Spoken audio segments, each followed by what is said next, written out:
It will be a beautiful meditation technique when your spouse is shouting at you. No, really. If your spouse is shouting at you, this technique can do two things. One, you will not get disturbed. Second, you may create enough of energy to silence him also. There is every possibility. This technique has really helped me a lot in so many different places.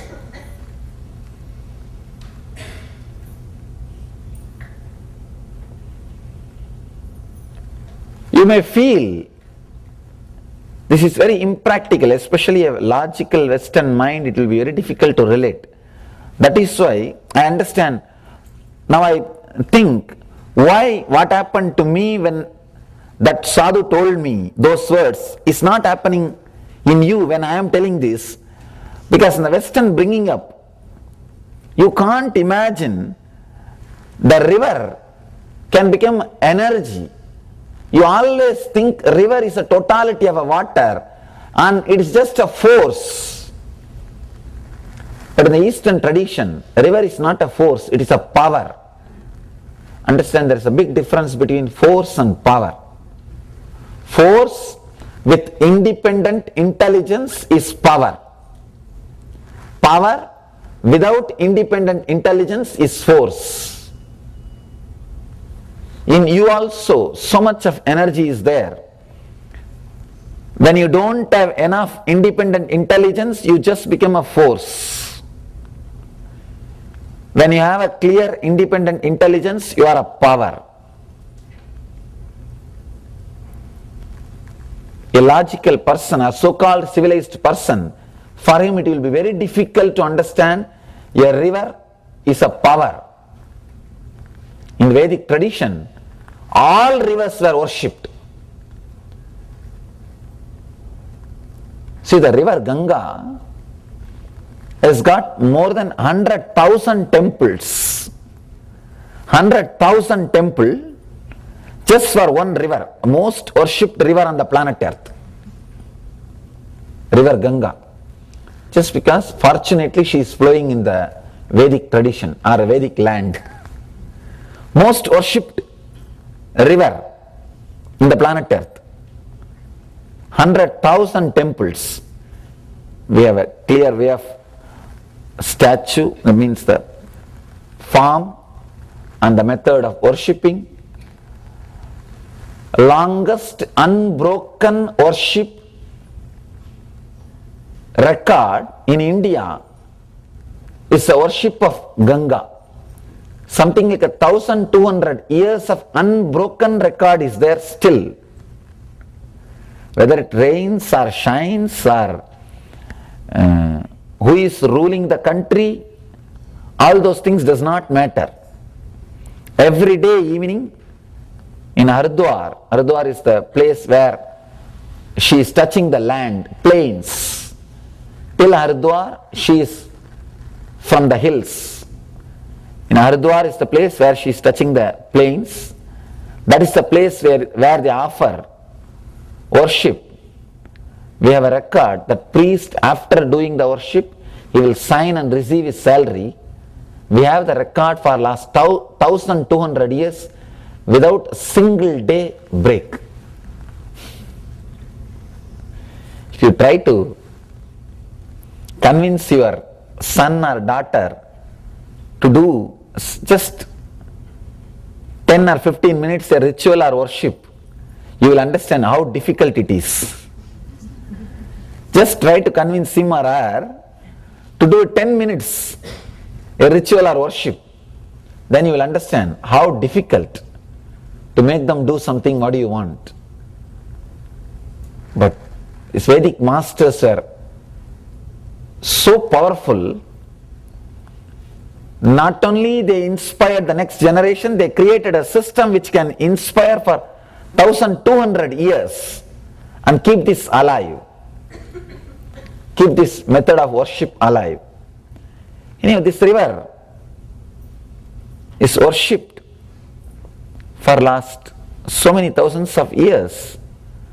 Nobody feels It is a totality of water. It is totality of drops of water. It is just dead. No. Still I can't imagine a river is just dead thing. No, it is a living energy. It's a living energy. It's a power, not force. That is the reason when he uttered those words, it straightaway worked on me. Maybe it's a little difficult for you to catch. Anyhow, one more thing you can understand from this angle. Even if I get agitated at that moment, what can be done? Nothing much can be done. At least that sadhu, because of his cool collective mood, he had the courage to balance the whole situation. Mystically, whether you believe because of his feeling connection only the river saved us or not is secondary, but he was able to take some decision at that point. He was very balanced. Maybe at least just for that you can practice this technique. Whenever a crisis happens to you, whenever a situation in which you may get imbalanced happens to you, just come back to the center of the sound. Feel all the sound which is happening around you is flowing towards you. Please do not make any meaning. If you try to make a meaning, your mind will come in between. If your mind comes in between, nothing can be done. No, then you lost the game. Mind should not come in between. No justification. No giving meaning to the sound. No. Just allow those sounds to enter into you. Just you become the center of the sound. One more thing, with light, light is always linear, sound is circular. With sound you can become center. With sound you can become center. Just if you sit, easily you can visualize you are the center of all the sounds happening around you. You are the center of all the sounds. Mahadeva is saying, bathe in the center of the sound, as in the continuous sound of a waterfall, or by putting the fingers in the ears, hear the sound of sounds, anahata dvani. It's like from the sound you came out. The whole cosmos came out from the sound.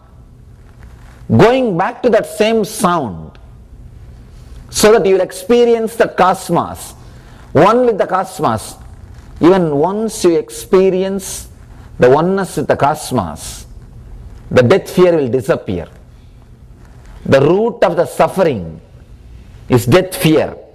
Directly or indirectly, all your suffering is rooted in death fear. It is that one fear from which all the suffering comes out. If that one fear is taken away from you, there is nothing which can bind you. If you experience even for one moment the origin of the cosmic energy, cosmos, suddenly you will see you will never die. You will exist in some form, maybe in the form of a sound forever. Even now, you do exist in the form of a sound, but the problem is broken, fragments of sound, not continuous. That is why the fear, you may disappear, you may become non-existent, you may not exist. The fear that I may not exist as I am. Even if once you experience the soundlessness or the sound of the cosmos, anahata dvani, The sound which is not created by any striking, sound which is there forever, eternally, the anahata dhvani, even once you experience that sound, the fear of disappearance will disappear from you.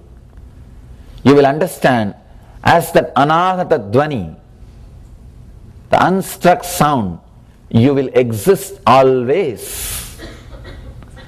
You are eternal in some form, in some way.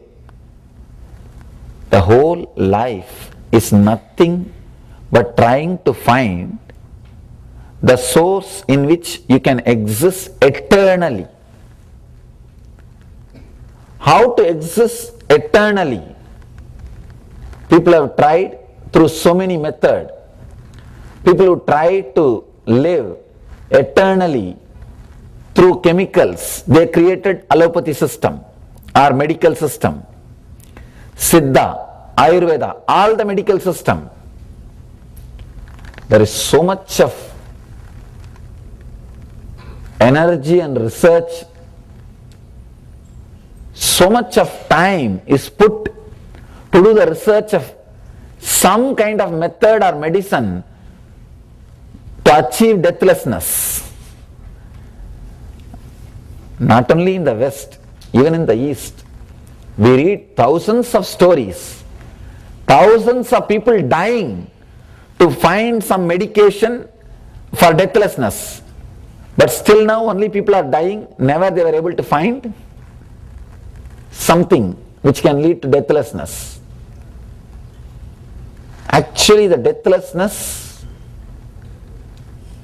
can be achieved only if you connect with the source, the cosmos, and the root from which you came out, the root of your origin, not in any other way. You can't be alive in the frequency in which you are staying now. The frequency in which you are staying now can't exist, can't be more than few years. If you can raise your frequency to a different level, to a different point, there is a possibility you can exist eternally. This is the technique to raise your frequency, to increase your frequency to a different level. Very powerful technique.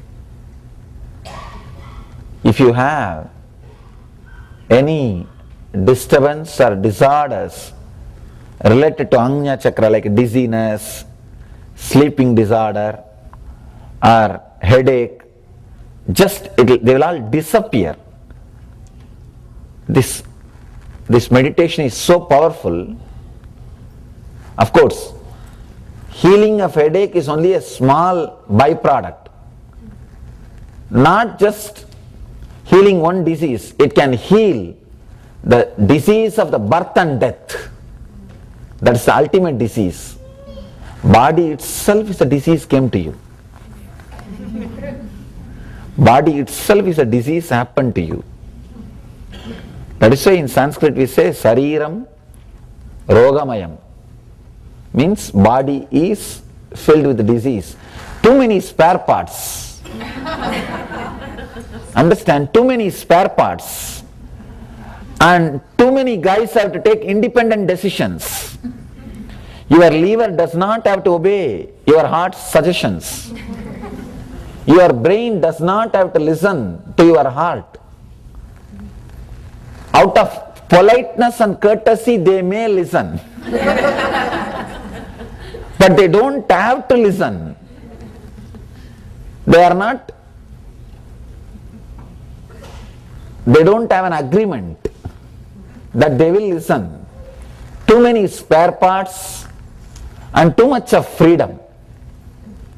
So naturally, any one guy, knowingly or unknowingly, not performing is more than enough to create a disease. Actually, disease is not something rare. Health is something rare. That is the truth. Still there are so many parts in you working, that is the great thing. Still there are so many parts in you performing, that is the great thing. Because too many spare parts and too much of coordination has to happen. That's really difficult. You can exist eternally if you touch the source of the cosmos and if you increase the frequency. Here Mahadeva is giving us very powerful method to increase your frequency. This technique is so powerful. I can say just this technique has kept one stream of living enlightened masters on the planet Earth alive. There are few techniques which is responsible for keeping a living stream of enlightened beings on the planet Earth. One is Vipassana, great technique from Buddha, and the other one is this technique, this method. Becoming center of the sound. Almost all the branches of Vedic tradition work with this technique. Working with mantra, working with some sound. There is no branch in Vedic tradition which does not give a particular sound or a mantra. Any master, any yogi, any rishi, he will give you some mantra. And you will be surprised to know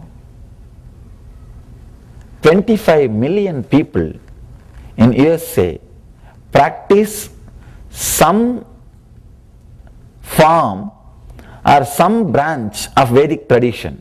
I was surprised to see the statistics. Many of the magazines, many of the statistics confirm this. The reason is, it's very simple. Even if you practice any one mantra, you fall under this category. You are working on this technique. Knowingly or unknowingly, you are working on this technique.